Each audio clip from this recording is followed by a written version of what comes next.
আশীর্বাদ পর্ব সম্পূর্ণ করে এখন বিয়ের শুভারম্ভ হচ্ছে।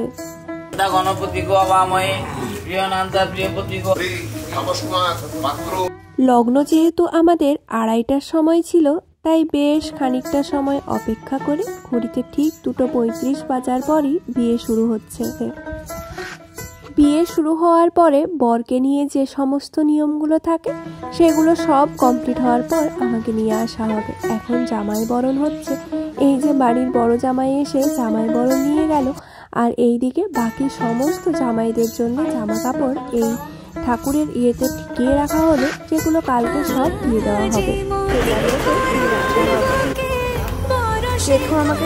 জেঠু যেহেতু আমাকে সম্প্রদান করছিল, যার জন্যে জেঠুকেও এত রাত অবধি জেগে থাকতে হয়েছে। অবশ্যই বিয়ের কোনো কিছু খাওয়া দাওয়া না করে একদম উপোস দিয়ে। আর যে ঠাকুর মশাইকে আপনারা দেখছেন তাকে আমি অনেক ছোটবেলা থেকে চিনি। আমাদের বাড়িতে আমি জন্মের থেকেই দেখছি কালী পুজো হয় বলে সেই ছোটবেলা থেকে কালী পুজো এই ঠাকুর মশাই করেন। তাই ঠাকুর মশাই আমার অতি পরিচিত হওয়ার জন্যে আমার ভয় ছিল না একটুও।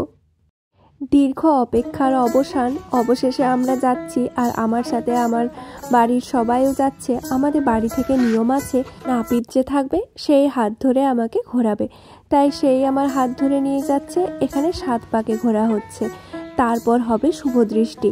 এই যে মাথায় ঢাকা নিয়ে বর দাঁড়িয়ে আছে, আর আমি তাকে 7 বার প্রদক্ষিণ করব। পাশ থেকে সবাই গুনতে ভুল করছে, যদিও সেগুলো সবই মজা করে।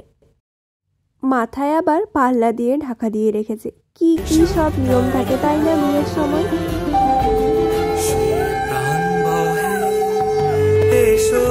7 পাক সম্পূর্ণ হয়েছে, এরপরে হবে শুভদৃষ্টি। এগুলো সমস্তই বাঙালি বিবাহের নিয়ম।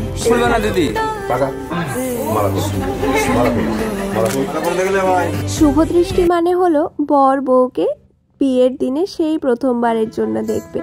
যদিও এখনকার যুগে সেটা বিয়ের দিনে হয়ে গিয়েছে, তবে আগেকার যুগে যখন বাবা মা বা তারও বাবা মাদের বিয়ে হতো, তখন তো নাকি শুভদৃষ্টির দিনই প্রথমবারের জন্যে বউ বরকে দেখতো। এরমও হয়েছে। ভাবা যায় এখন তো সেই সব কল্পনা। এখন ঘড়িতে সময় প্রায় 3টে মতো। আমাদের বিয়ে শুরু হতে হতে 3টেই বেজে গিয়েছে। তবে এখনো সবাইকে দেখতে পাবেন, সবাই আমাদের সাথে সাথে রাত জেগে আছে। তারা সবাই আমাদের এই বিয়ের সুন্দর মুহূর্তের সাক্ষী হয়ে থাকছে। এরপরে হবে মালা বদল। এই সবগুলোই বাঙালি বিবাহের এক অন্যতম নিয়ম বলতে পারেন। যুগ যুগ ধরে আমার মা বাবা, তার মা বাবা, তার মা বাবা সবাই এই সমস্ত নিয়মগুলোকে পালন করে এসেছে। তবে যুগের সাথে সাথে তার পরিবর্তন বা হ্রাসমান তো থাকবেই।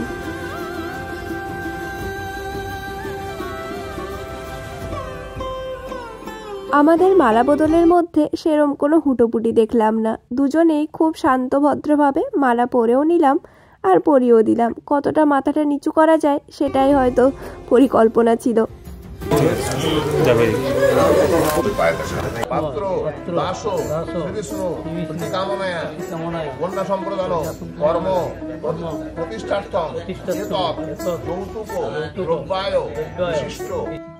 বিয়ের পিঁড়িতে এসে বসলাম।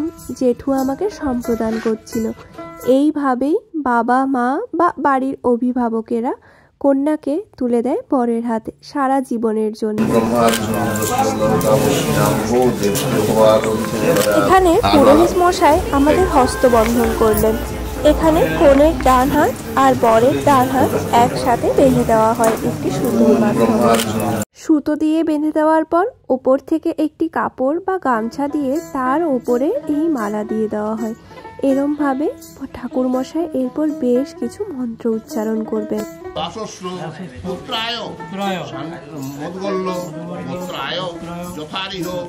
কত দিন ধরে ভেবে রেখেছিলাম যে এই জায়গাটি ঠিক এরম ভাবে সাজানো হবে, আর বিয়ে ছাদের ঠিক মাঝখানটিতে হবে। আজকে সেই দিনটিই চলে এসেছে।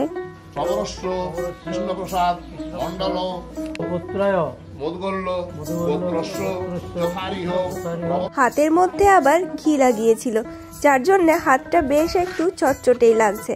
আর এইদিকে দেখুন গামছার মধ্যে কিছু টাকা আর ওই কয়েন দিয়ে হয়তো এটি সম্প্রদান করতে হবে। এরম একের পর এক নিয়ম বিয়েবাড়ির মধ্যে চলতেই থাকছে। এটি তাদের পরবর্তী বৈবাহিক জীবনের একাত্মতাকে নির্দেশ করে। যদিও এটি সম্প্রদানেরই একটি অংশ। একটু ধরুন না। নমো সই সাচ্ছাদিতই সানন্দিতাই দানায় বিশিষ্ট বরায় নমো বরায় নমো নমস্কুমার পাত্র দাস। এই সব মন্ত্রের মাধ্যমে আমার গোত্র চেঞ্জ করা হচ্ছে। এগুলো তো আমাদের বাঙালি বিবাহের এক একটি নিয়মের মধ্যেই পড়ে, কারণ বিয়ের পরে মেয়েদের গোত্র পাল্টে যায়। সেটি এরম মন্ত্র উচ্চারণের মাধ্যমেই পাল্টানো হয়।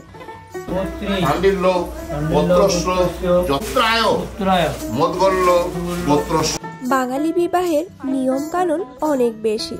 এরপর স্থান কাল ভেদে হয়তো নিয়ম টুকটাক আলাদা হতে পারে, তবে মোরলেস এরকম ভাবেই চলতে থাকে। আমাদের হাতের মাঝখানে একটি পান দেওয়া হয়েছিল। এরপর ওর কাছে অর্ধেক থাকবে আর আমার কাছে অর্ধেক থাকবে।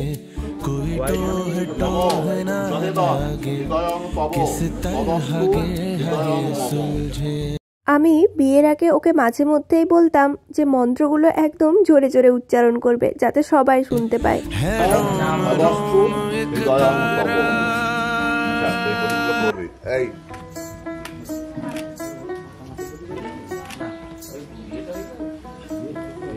কন্যা সম্প্রদায় হয়ে যাওয়ার পরে আমি এসে ওর পাশটিতে বসবো।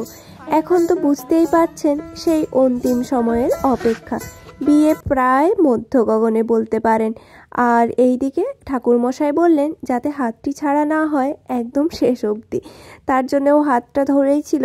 আর আমার এত ভারী ভারী শাড়ি গয়না পরে বসতে বেশ অসুবিধাই হচ্ছিল, তাই একটু সাহায্য করে দিল।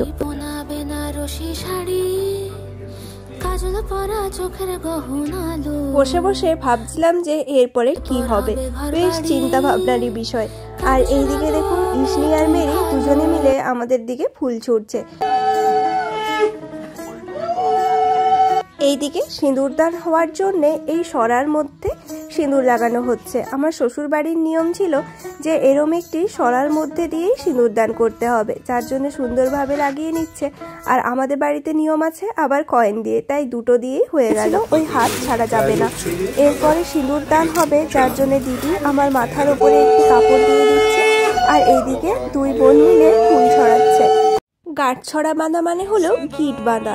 আসলে দুটো মানুষের আলাদা আলাদা জীবন এক সূত্রে যখনই বইতে শুরু করে তখনই তাকে গাঁটছড়া বাঁধা বলা হয়। বিয়ের এই পবিত্র বন্ধনগুলোর মাধ্যমে দুটো আলাদা আলাদা মানুষ একসাথে চলার অঙ্গীকার করে। সিঁদুরদান সেই বিশেষ মুহূর্ত, এটাই তো একটা মেয়েকে, একটা অবিবাহিত মেয়েকে কিছুক্ষণের মধ্যে বিবাহিত মেয়েতে পরিণত করে। ছোটবেলা থেকে আমি প্রচুর বিয়ে বাড়ি দেখেছি। কোনো দিদি বা কোনো দাদার বিয়ে বাড়িতে যখন যেতাম, তখন বউয়ের মুখে যখন সিঁদুর পরানো হতো, তখনই সবাইকার মুখে বলতে শুনতাম যে দেখ সিঁদুর পরানোর সাথে সাথে কিভাবে মুখটা পাল্টে গেল। আজকে আমি তার নিজে সেই সাক্ষী হলাম। আমাদের বাড়ির নিয়ম অনুযায়ী 3 বার সিঁদুর পরানোর পরে সিঁদুরদান সম্পন্ন হয়। আর সিঁদুর পরানো হয়ে যাওয়ার পর বরের বাড়ি থেকে দেওয়া লজ্জা বস্ত্র দিয়ে মুখ ঢেকে দিতে হয়। এরপর যখন সেই মুখ খোলা হবে, যাতে চারিদিকে তার আভা ছড়িয়ে পড়ে।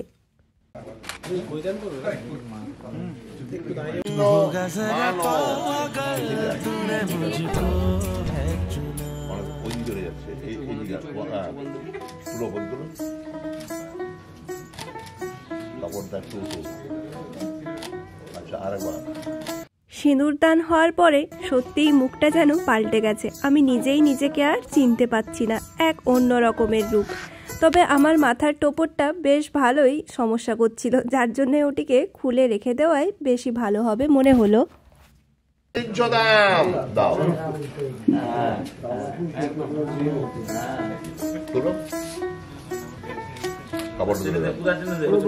নিচে 3 বার সিঁদুরদান করা হয়ে গেল মানে সিঁদুরদানের পর্ব শেষ। এরপরে চলবে বেশ খানিকক্ষণ ধরে এই সিঁদুরদানের পরে ফটোশুট। বিয়ে হতে হতে ঠাকুর মশাইরাও নিজেদের মধ্যে বেশ গল্প আড্ডায় মেতে উঠেছিলেন। সময় প্রায় 4টা মতো, রাত কেটে গিয়ে ভোর হয়েছে। ওর সব বন্ধুরা সারা রাত জেগেছিল এই বিয়ের উদ্দেশ্যে। ওর বন্ধুদের সাথে সাথে আমার বান্ধবীরাও কোনো অংশে কম যায় না, তারাও কিন্তু বেশ সুন্দর সাজুগুজু করে বসেই ছিল সারাটা রাত। এখন হবে অঞ্জলি। আমাদের নিয়ম অনুযায়ী এই কুলোর মধ্যে ভাই খই দেবে, আর সেটা আমাকে অগ্নির মধ্যে দিতে হবে। বামুন ঠাকুর পবিত্র বেদ মন্ত্র উচ্চারণের মাধ্যমে অগ্নি দেবতাকে আহ্বান করবেন আমাদের বিয়েতে আশীর্বাদ করার জন্যে।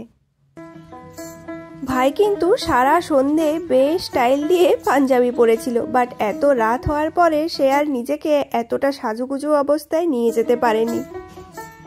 আমরা দুজনেই পিঁড়ির উপরে দাঁড়িয়েছিলাম, আর এটিই নিয়ম, পিঁড়ির ওপর থেকে দাঁড়িয়ে কুলোর মাধ্যমে খইগুলো এই অগ্নিকুণ্ডের মধ্যে ফেলতে হবে। যজ্ঞের আগুনের মধ্যে খই উৎসর্গ করা হয় কারণ সমৃদ্ধির জন্যে। সত্যি কথা বলতে গেলে সেই সকাল থেকে কি তার আগের দিন থেকে শুরু হয়েছে জীবনের সাথে একের পর এক ঝক্কি। না একটু খাওয়া ঠিক হচ্ছে, না ঘুম, তাও কিন্তু শরীরের মধ্যে একটুও ক্লান্তি নেই। বিয়ে প্রায় শেষের পথে। এরপর ঠাকুর মশাইরা আমাদেরকে আশীর্বাদ করবেন, তারপরে আমরা যাব নিচে। এখন তো প্রায় সময় 5টা মতো, হয়তো দিনের আলো ফুটেও এসেছে। আর কিছুক্ষণের মধ্যে আমাকে ছেড়ে যেতে হবে আমার সেই ছোট্টবেলার বাড়িটুকু। পুরোহিত মশাইদের আশীর্বাদ নিয়ে আমরা আমাদের নতুন জীবনের পথ চলা শুরু করলাম। আপনাদেরও সবার কাছ থেকে আমি একটু আশীর্বাদ চেয়ে নিচ্ছি, আপনারাও সবাই আশীর্বাদ করবেন যাতে বাকি জীবনটা ভালোভাবে সুন্দর হেসে গেলে কাটাতে পারবেন। সবাই ভালো থাকবেন, সুস্থ থাকবেন, আর দেখা হবে পরের নতুন একটি ভিডিওতে। বিদায়ের ব্লগ নিয়ে অবশ্যই কেউ মিস করবেন না।